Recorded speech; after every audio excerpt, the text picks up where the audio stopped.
Eh bien, chers amis, bonjour. Vous êtes en compagnie de Pierre et Léna de Brest Buzz.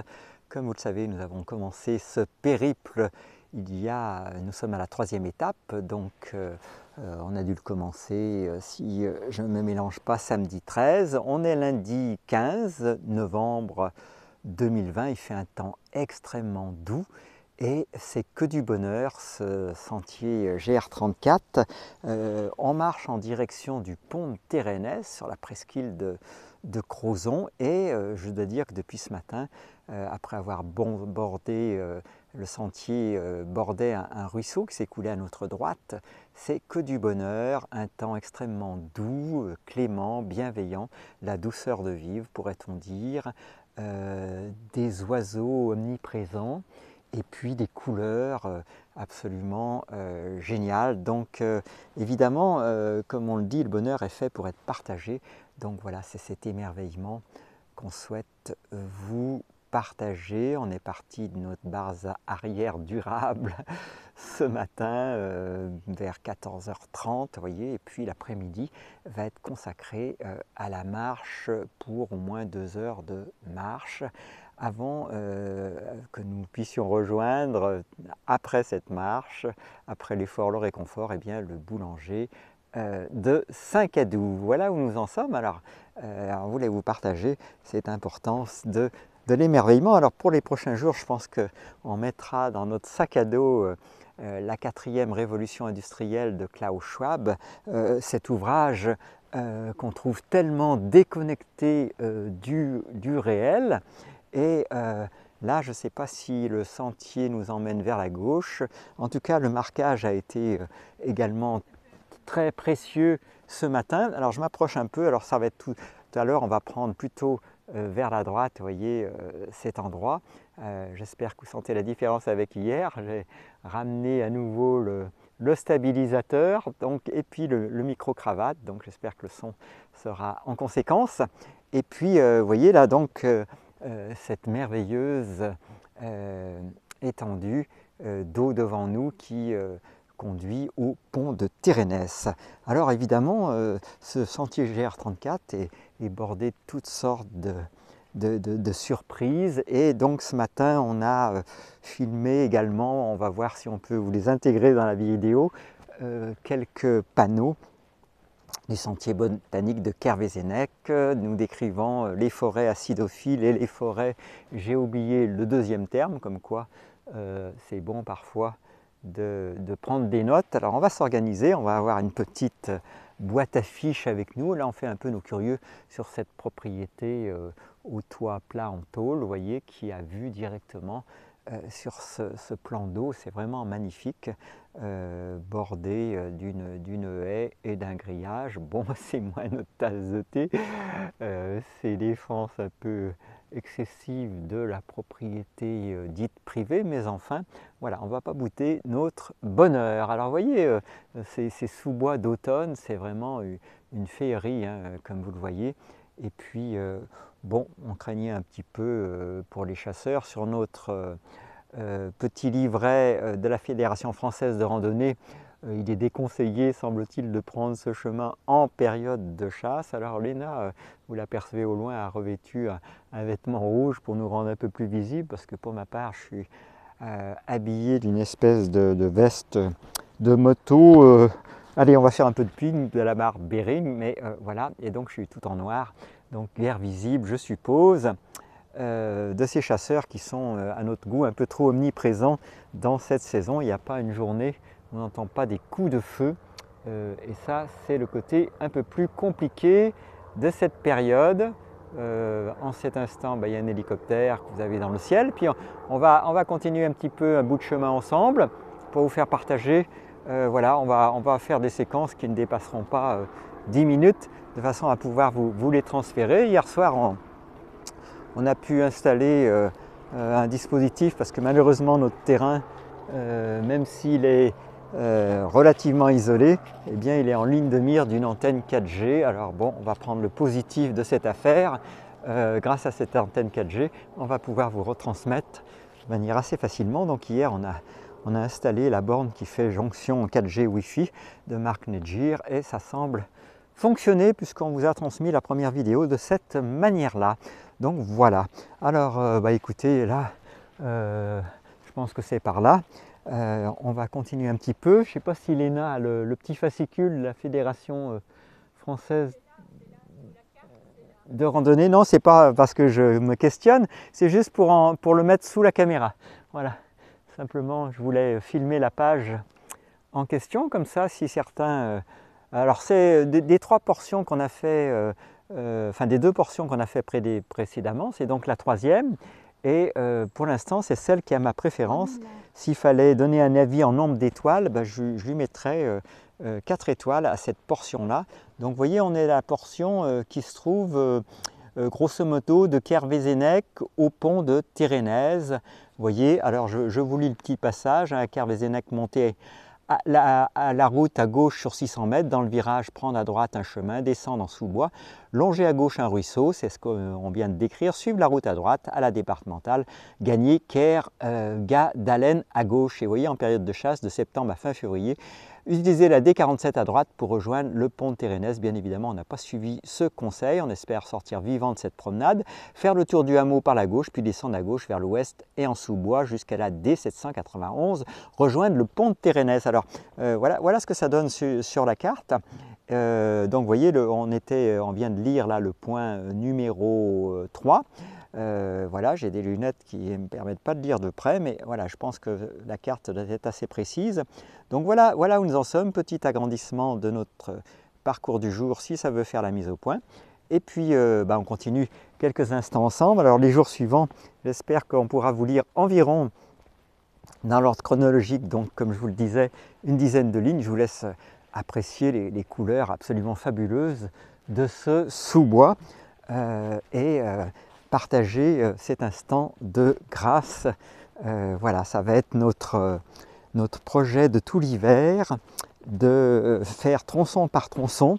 Je vous le rappelle, 1 heure aller, 1 heure retour, peu importe le nombre de kilomètres, ce qui nous permet et bien évidemment de dépendre que de nous. Évidemment, ça fera un petit peu de dépenses en carburant. On pourrait envisager à terme le vélo électrique, mais voilà, nos recharges d'hiver pour l'instant sont encore insuffisantes. En été, ça va fort bien. Donc voilà, il reste un panneau solaire à remonter dont le moteur, hélas, a rendu l'âme après 6-7 ans. Donc il y a toujours un petit peu de travail. Et puis donc ce tracker, nous l'avions fait à partir des plans trouvés sur un site. Alors malheureusement, là, comme je suis évidemment loin de mes notes et de mon bureau, j'ai oublié le nom de ce petit fournisseur fort sympathique qui donc a conçu un tracker solaire basé sur des cellules photoélectriques. Alors évidemment, par temps nuageux, ça fonctionne plus ou moins bien. Puis on a un autre modèle donc qui lui a une horloge solaire, 2 autres modèles, et donc l'un est malheureusement en rade parce qu'il nous faudrait un PC, ça c'est le truc emmerdant, pour pouvoir reprogrammer sa carte qui n'est pas livrée dans une configuration adéquate. Donc pour l'instant il est immobile. Donc voilà, donc on cherche pour l'instant un PC portable, parce que là il n'y a pas guère d'autre solution à cet endroit-là, à très bas prix pour y installer un unique logiciel qui va nous servir à régler ces 2 trackers qui dépendent d'une horloge et donc dont la carte électronique a une sortie USB. Donc voilà pour les points pratiques. Voilà. Et vous voyez un petit peu le charme de ce paysage d'automne. Est-ce qu'il y a des commentaires sur ce qu'on vient de vivre aujourd'hui, Léna, dans ce parcours, en termes d'émerveillement, de plaisir, de joie, d'idées ou de satisfaction, quoi? Est-ce que c'est satisfaisant, un parcours comme ça? Oui, on a moins de bitume, on n'a que les sous-bois, c'est ce qu'on aime. Voilà, donc vous voyez, il ne faut pas grand-chose hein, pour être heureux, me direz-vous. Alors encore faut-il avoir peut-être un minimum économique décent, mais voilà, pour ma part, j'ai vécu la plupart de ma vie, comme vous le savez, moi Pierre, j'ai 66 ans, j'ai vécu la plupart de ma vie avec des temps partiels et vous voyez, on s'en sort pas si mal que ça. C'est vrai, on on n'achète guère que de l'occasion. Pour la plupart des vêtements de Léna sont issus de boîtes à dons. Merci à tous ceux qui partagent. Et voilà où nous en sommes. Et puis cette base arrière durable, on l'a construite de nos mains. Alors évidemment, il y avait quand même le coût des matériaux. Alors Léna, tu veux dire quelque chose sur les boîtes à dons? C'est une base autonome durable, parce qu'on est autonome et on tend vers l'autonomie. Donc voilà, base autonome durable. Je ne sais pas ce que j'ai dit comme mot à la place. Arrière. Arrière. Base arrière, oui c'est ça. Alors nous, on va la rebaptiser selon l'approche vitosienne, hein. On va la rebaptiser paix, joie, sérénité, parce que selon le docteur Vitos, qui est trop méconnu à notre goût, hein, c'est quelqu'un qui plaçait la tranche de sa main sur le front de ses patients et qui, à l'aide de ces informations précieuses recueillies, eh bien, pouvait évaluer, vous voyez, sans appareillage, ce qu'il va appeler un degré de contrôle cérébral. Et selon Vitos, la plupart des maladies psychiques actuelles, dont la dépression, sont en fait la conséquence d'un contrôle cérébral défectueux, quoi. Et donc, en tant que médecin, il s'est dit à juste titre, médecin, guéris-toi toi-même. Et donc, c'est à partir de là qu'il a conçu sa méthode. Alors, on trouve, Vitos lui-même a peu écrit, mais pas mal de gens ont parlé de cette méthode. Il y a la guérison d'Henriette Melling, je pense. Il y a le livre Angoisse sous contrôle. Et puis, il y a le petit fascicule bleu dont le nom m'échappe. Et donc, dans cette approche vitosienne, eh bien, on aborde à un moment donné la notion des forces intérieures. Et selon Vitos, il y a 3 forces essentielles, pour nous ça nous parle merveilleusement bien, qui sont la paix, la joie, la sérénité. Donc je me dis que ça va être le nom de, comment ça s'appelle, de notre base? De notre base autonome durable. De notre base autonome durable, elle va forcément s'appeler, je crois, paix, joie, sérénité. Il reste à savoir si on va la graver sur une planche en bois ou trouver un autre moyen pour la placer entre la porte d'entrée et une fenêtre. Voilà, vous savez à peu près tout de nos réflexions du jour. Je vous montre à gauche, si on peut le voir à travers les arbres, vous voyez le plan d'eau qui est vraiment en arrière-plan. Alors ça va sans doute être un peu difficile sur une vidéo telle que celle-là. En tout cas, on a très grande joie à vous retrouver. Alors merci à Aigle, MH, merci, j'ai pas mémoriser tous les pseudos de ceux qui nous ont fait l'honneur et le plaisir de nous laisser un petit message sur notre vidéo. Vous savez que ça fait toujours plaisir d'entretenir ces relations avec vous, qu'on espère être aussi des encouragements pour que vous trouviez un mode de vie qui soit en accord avec vos valeurs les plus profondes. Et puis, comme le précise Boris Cyrulnik, évidemment, nous rentrons pour la plupart par nécessité, hein, dans une période de résistance. Avons-nous vraiment le choix? Je ne le crois pas pour notre part. Et effectivement, si nous devons assister à une extinction de notre espèce, eh bien, je crois que ceux qui ont pris le temps d'y réfléchir sauront bien pourquoi. On est face, il ne faut pas avoir peur des mots, à une décadence complète, évidemment, de notre humanité. Je vous rappelle un certain nombre d'idées saugrenues, c'est-à-dire que maintenant la vaccination s'échange contre toutes sortes de services. Je ne veux même pas nommer ces services, hein. Vous les trouvez aisément relayés sur Twitter, Facebook et ailleurs. Donc voilà. L'endroit où on marche actuellement s'appelle le Bois du Rose, R-O-Z en breton. Et dans notre fascicule, c'était conseillé en période de la chasse, de septembre jusqu'à avril, je ne me souviens plus exactement, de septembre à février, de faire le détour par la départementale. Mais c'est moins joli de faire le tour par la départementale. Donc on fait ici, mais on est... Léna en tout cas, moi je suis habillée avec quelque chose de... Je vais vous la montrer de dos. Voilà Léna en train de marcher. Voilà, donc les chasseurs, s'il vous plaît, évitez de nous tirer dessus, ça sera quand même mieux pour nous. Sauf si c'est vraiment notre heure, mais enfin, pour ma part, je suis quand même pas pressé. Donc voilà, on aimerait pouvoir profiter encore de cette vie avant que certains humains détruisent tout ce qu'il peut en rester. Je sais que c'est des commentaires parfois un peu négatifs, mais on est pris un peu entre deux feux en permanence, je ne sais pas vous, quoi. C'est pris entre le déni, alors dont la pensée positive à certains égards pourrait faire parfois partie, hein, parce que tout affirmer en positif, évidemment, ça peut être une démarche tout autant que d'autres de déni. Donc dire les choses telles qu'elles sont, reconnaître une forme de gravité de la situation, ce qui ne veut pas dire lui coller forcément une étiquette de dramatique, mais grave. Je crois que c'est un mot qui n'est pas forcément connoté émotionnellement, c'est-à-dire qu'il y a vraiment une prise de conscience à avoir. Alors les plus optimistes évidemment pensent que la vérité vaincra toujours. Nous, pour notre part, on trouve qu'elle tarde quand même à s'imposer et surtout à infléchir la ligne de conduite d'un gouvernement qui est littéralement muré dans sa tour d'ivoire, dans une surdité assourdissante vis-à-vis de toutes les souffrances d'une population. Mais bon, là, cette population a aussi sa part en remettant les clés de sa vie, évidemment, dans les mains de soi-disant sachants. Alors vous voyez la couleur incroyable de l'automne, là, avec ces plans qui s'offrent à nous. Donc finalement, vous connaissez, si vous avez besoin de conseils, eh bien, vous savez que c'est la marche qui est quand même le moyen le plus accessible pour ceux qui ont la possibilité, évidemment, de se déplacer à pied.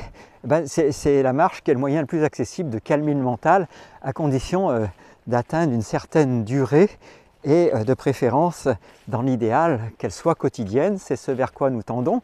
Notre journée a commencé par une douche froide en plein air. Alors ce matin, la température était clémente, hein, il faisait 11 degrés 6 dehors, donc c'était vraiment top. Dans notre base autonome durable, sans chauffage, pendant la nuit, eh bien, on avait dans les alentours de 15-16 degrés, donc c'était vraiment, par rapport à la caravane, une amélioration notoire, parce que notre caravane a été très sympathique et nous a bien aidé à démarrer cette aventure. Seulement, elle souffre d'un manque d'isolation qui est assez évident, et donc on avait un petit chauffage au gaz à bouteille qu'on y mettait dedans, mais alors ça faisait une condensation terrible, et donc évidemment, c'était un peu compliqué. Alors tous ceux qui essayent de retrouver ces dépenses énergétiques à minima, les plus faibles possibles, connaissent plus ou moins ces étapes où on cherche le meilleur équilibre possible. Donc vous voyez là, j'espère vous montrer un petit peu de ce pont de Térénèse. Alors c'est vrai que le temps passe vite, surtout dès lors qu'on a le portable en main. Alors comme d'habitude, ces vidéos, c'est à vocation non seulement de mémoire, mais de partage. Et n'hésitez pas à nous faire part de vos expériences ou à nous indiquer vos chaînes YouTube préférées dans ce domaine de l'autonomie, puisque c'est bien clair pour nous que derrière des façades absolument artificielles et factices, rien n'est fait actuellement pour avoir ce qu'on appelle de ce grand mot de développement durable. Au contraire, il n'y a qu'une chose qui importe aux yeux de ceux qui nous dirigent, et bien, du moins les plus visibles, et bien, c'est le profit, toujours le profit. C'est à croire que ces gens-là veuillent emporter dans leur cercueil les milliards qu'ils auront amassés. Enfin voilà, c'est un système de valeurs qui vraiment nous étonne de jour après jour. Comment peut-on confondre la vie, sa beauté, sa grandeur, voyez, sa merveille en tant que telle, avec des quantités, des masses d'argent amassées, avec de la souffrance occasionnée à tout un chacun. Ça, vous le comprenez bien, c'est quelque chose qui nous dépasse jour après jour. Et donc, évidemment, on est tous, nous qui sommes ici, à espérer un monde basé sur plus de simplicité, de respect de l'autre, et puis évidemment le choix, enfin la liberté plus exactement, de choisir sa vie. Pour ça, il faudra qu'on sorte de ce besoin viscéral qu'ont certains d'être représentés au motif qu'ils n'auraient pas la sagesse, l'intelligence pour faire des choix qui sont bons pour eux et qui toute leur vie finalement éprouveront le besoin d'avoir des successeurs de leurs parents biologiques sous forme de gouvernements qui sont des substituts pour eux naturels de papa et maman.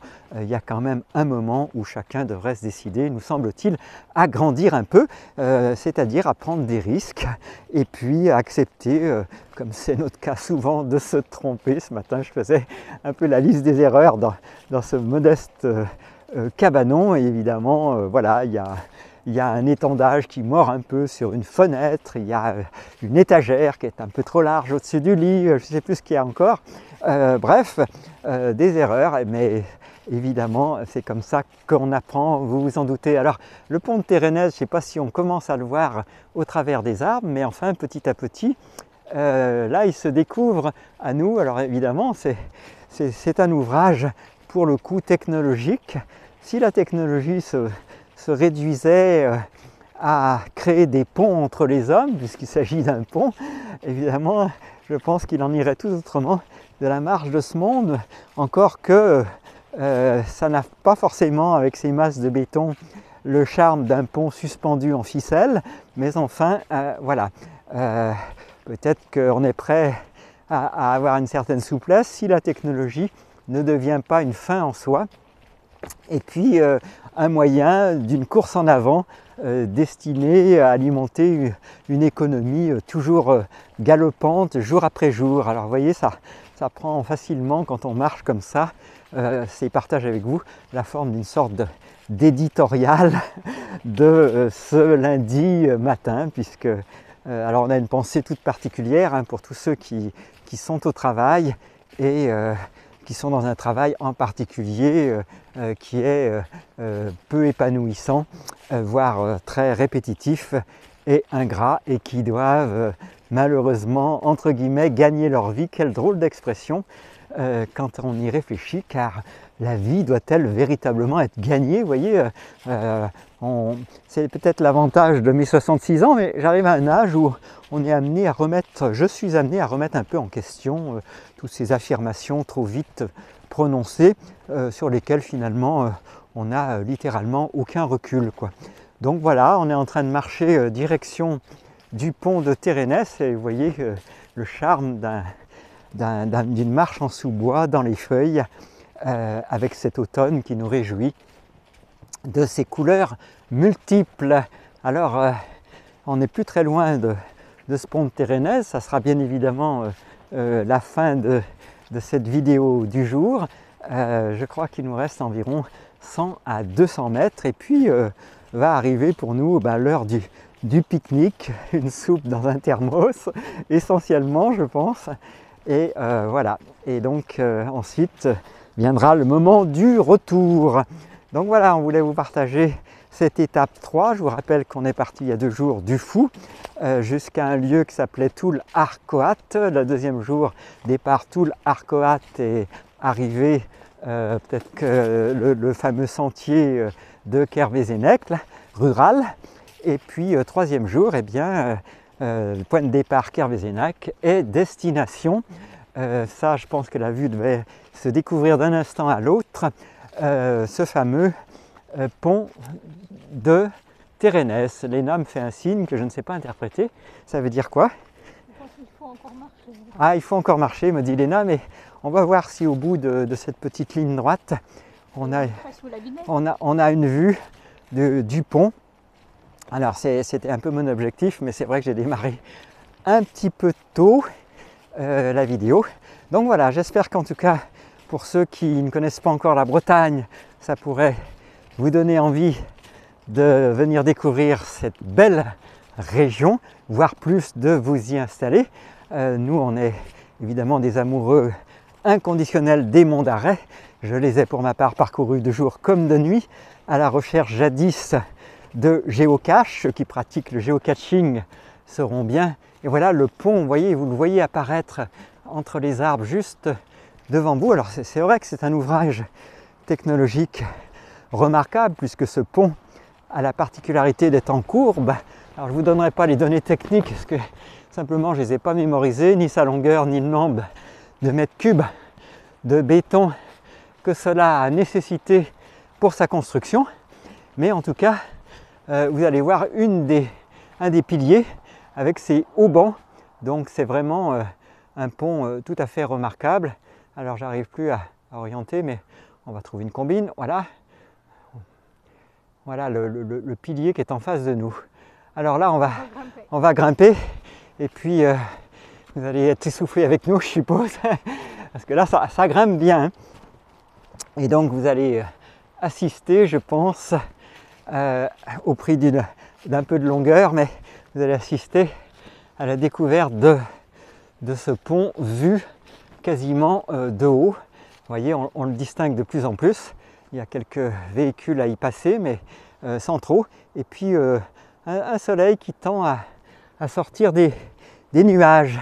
Donc voilà pour ce moment. Encore un bon raidillon devant nous. Vous voyez, ça grimpe pas mal. Hein. Direction Pont de Térénèse. Je vous rappelle que vous êtes en compagnie de Pierre et Léna sur le GR34 depuis maintenant une bonne 25 minutes. Donc voilà, c'est un peu plus que le format souhaité. On va petit à petit mieux s'organiser, c'est promis, pour les jours qui viennent. En tout cas, ça grimpe bien et on commence à voir le pont de manière bien plus globale à travers les trouées d'arbres. Donc voilà, ça c'était la vue de ce pont dans le paysage qui, il faut le rappeler, remplace évidemment un ancien pont dont il ne subsiste plus que les deux piliers, le tablier du pont ayant été détruit. Et donc, il fallait trouver un substitut, tant il est vrai que nombreux ceux qui rejoignent la presqu'île de Crozon-Morgat via ce pont. Alors, voilà, là on est... L'endroit de notre pique-nique, c'est en bas. Alors, c'est là où on va pique-niquer, vous le voyez en bas, l'endroit, parce que, voilà, quelques tables ne sont pas de refus lorsqu'on a beaucoup marché. Et voilà pour ce pont vu à travers, évidemment, les arbres. On va voir si on arrive à une vue surplombante un peu plus dégagée. Peut-être que ça va être ce point-là. Je crois qu'on a trouvé voilà, le point d'orgue de notre vidéo. Je vais descendre un petit peu plus près et puis glisser, évidemment en faisant attention parce que là il y a un pilier en protection. Et donc voilà le cadeau du jour, si je puis dire, de Pierre et Léna, vue sur le pont de Térénèse depuis le GR34. Vous le voyez ici, un pont absolument magnifique. Hein. Je vais vous faire un petit travelling de droite, donc direction Crozon vers la droite, les voitures qui y vont. Et puis, vous voyez que tout le monde va vers Crozon, semble-t-il. Vous voyez la hauteur du pont, je vous laisse apprécier. Et ce pont dans un ciel où le soleil tente de percer. Et puis, les traces, sauf erreur, de l'ancien pont là-bas tout au fond. Donc voilà, c'était notre projet du jour aujourd'hui, de vous faire visiter, façon Pierre et Léna, ce pont de Térénèse. Voilà. Écoutez, j'espère que on vous aura permis de voyager. Alors les tables, vous les voyez tout en bas, hein, c'est celles qui attirent Léna pour notre pique-nique. Voilà, elles sont juste devant nous, 2 véhicules au parking, ça devrait nous convenir car vous savez que ce qu'on apprécie nous, c'est d'être en balade quand les touristes ont déserté et donc de faire ces trajets dans les périodes où la fréquentation est moindre, voire absente. Voilà, et bien c'était Pierre et Léna pour cette 3e étape sur le GR34 qui va nous conduire tout autour de la presqu'île de Crozon, quasiment jour après jour, en tout cas de manière certaine, les dimanches, lundis et peut-être mardi. On verra si demain on s'organise pour une 4e étape. On vous remercie évidemment pour vous joindre à nous dans cette aventure. Vous savez qu'on avait déjà relaté notre voyage en Russie avec Léna. Et puis maintenant, de manière bien plus proche, Vous voyez, c'est peut-être un des mérites de cette pseudo-crise, eh bien, c'est de visiter les territoires plus proches sans faire des kilomètres en avion. Alors évidemment, ça n'enlève rien aux ennuis lorsqu'on a sa famille en Russie et aux difficultés maintenant pour aller voir la dite famille sans souscrire à des vaccinations que pour notre part nous refusons. Eh bien écoutez les amis, passez une très bonne journée, on vous embrasse, c'était Pierre et Léna, il est 30 minutes 21 secondes de vidéo dans cette portion numéro 3 du GR34. Passez une excellente journée, portez-vous bien, prenez soin de vous et à tout bientôt.